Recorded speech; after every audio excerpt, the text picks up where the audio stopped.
The Gate by Nocturnus. I laid upon my bed after consuming a rare tincture of asphodel. As the sorcery of the tincture worked upon my system, I drifted into sleep. Upon the dismal astral realm of Cthulhu, I set off in search of wisdom. My feet planted firmly into the grey ground, upon which a thin fog or mist hung forlorn close to it, whereby each step caused the mist to move aside like a stone hitting a still lake, causing waves to radiate outward. There were no entities in sight or in presence. Only a desolate plain lay around me. I walked towards a random direction facing the horizon. The sky appeared as the night, but the stars and galaxies appeared enlarged, and they mesmerized me as I walked alone.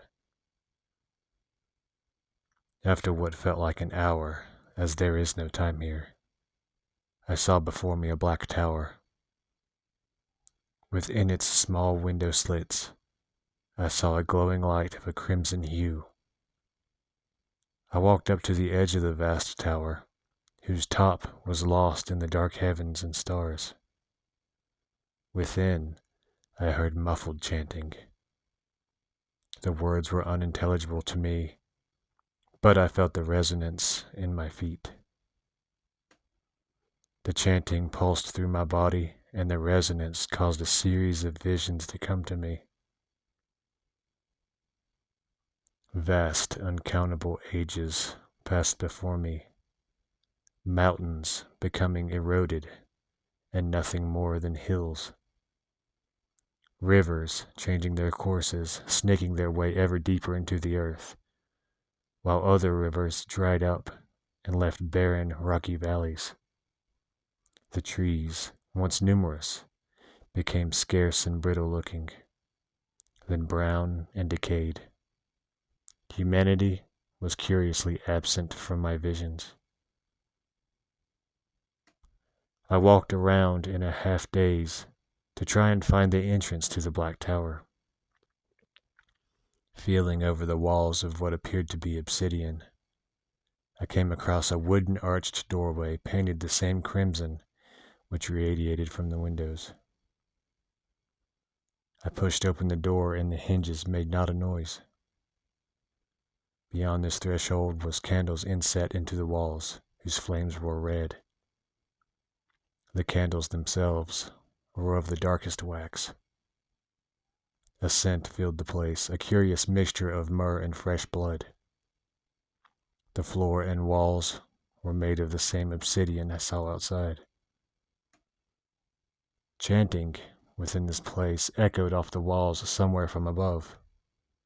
My body was literally charged with dark electric energy, moving from the top of my head to the bottom of my feet in pulses. To my right was a flight of stairs which spiraled upwards in a counterclockwise manner with no railings. There were paintings on the stone walls which made my blood run cold. Images of inhuman deities I've never heard or read about appeared in a strange red pigment which defies descriptions, save that it gave an inward pull to it, as if it were the opposite of glowing. I broke away from the painting of an amorphous, tendril-covered being to walk up the stairs and explore the heights of the tower. As I walked up the metal stairs, my footsteps made no noise. It felt like I walked up the stairs for a very long time. They were surrounded by obsidian walls, with the occasional window to look over the vast and desolate plains below. This tower must be miles high. Looking through one of the windows, I saw only fast-moving clouds. The chanting at this point became louder, and the drone was deeper, as if the toll of some large bell accompanied the chants. Finally, after what felt like forever, I reached the summit of the tower. Opening the hatch to the roof, I climbed atop it. Looking around me, I saw forms sitting on floating pedestals around the top of the tower. The chanting came from them. They looked akin to cloaked hooded beings with dark purple robes. The chanting shook all of existence, and even the clouds around us vibrated with their voices.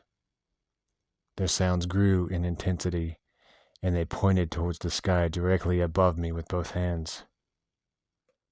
I looked up in fear and saw a giant amoeba-like creature with many tendrils coming out of its oval form.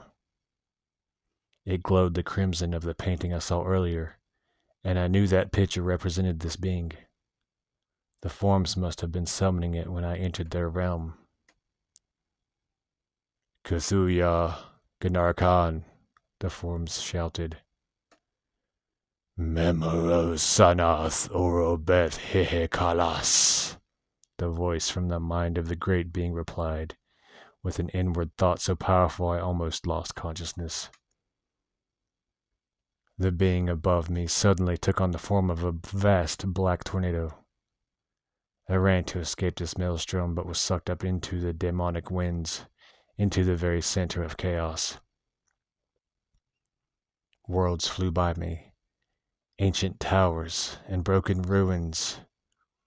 On some of these realms gave me an instinctual aversion, as no human had ever seen them before, except in the deepest depths of delirium or fevered dreams.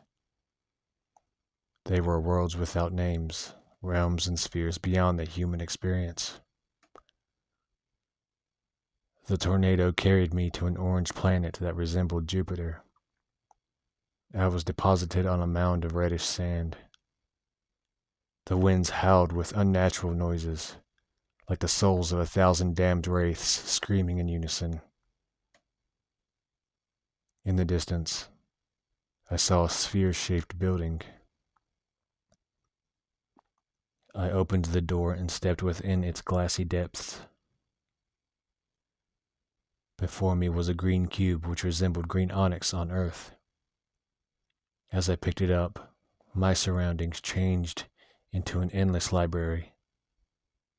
Depending on how I held the cube, the library shifted to different genres and topics. Holding it on its opposite corners vertically, the library turned silver, then a darkness barely illuminated by candles. Here, a gray mist flowed through the library, and it seemed to be a place which hasn't been visited for thousands of years. What wisdom does this hidden pocket of the universe contain? Such read the journal entry made by a fateful explorer of forbidden realms. I put the astral journal down and looked at the body which lay beside me. The cube laid untouched on the floor near him. What did that black library of forbidden knowledge teach him? Or if he is still there, stuck in the realms of wisdom forever? Who knows? For I will never again open the gate of the Necronomicon, which led me to this wondrous sphere building, as this vision has sated my desire for wisdom. Some things are better left unread.